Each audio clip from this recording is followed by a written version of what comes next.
The Secretary of Defense, Pete Hegseth, just said, soon we will hand over control of Hormuz to our allies for them to accomplish what they need. He didn't answer any questions about it. We don't know what allies he was talking about or even what he was trying to say. But I think maybe he's recognizing, correct me if I'm wrong, Professor Meyersheimer, the United States has no viable military options with respect to Hormuz. We have no viable military option with respect to Hormuz. We have no viable military option when it comes to bombing Iran.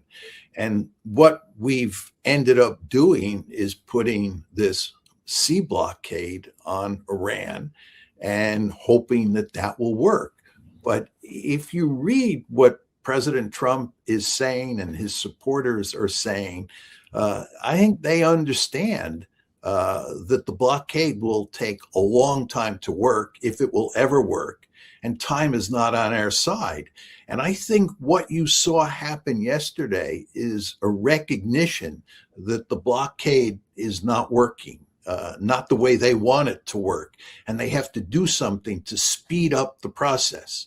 You see this, for example, in a number of news outlets like the Wall Street Journal, which of course is remarkably pro-Israel and deeply committed to the war against Iran. The Wall Street Journal makes it clear that it may be the case that the blockade, because it takes so long to work, will require us to return to the air war, the bombing campaign, sooner rather than later.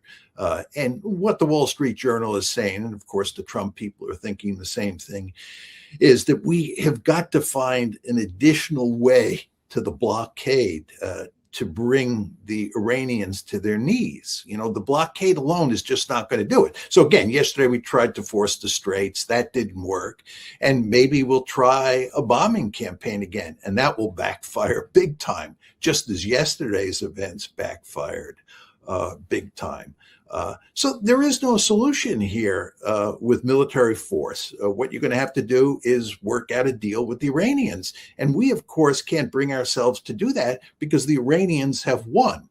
They've won a victory here. And if we sit down and negotiate a deal, it will become manifestly clear to anybody with a triple-digit IQ that the Iranians won, because Trump will be forced to make huge concessions in negotiating that deal.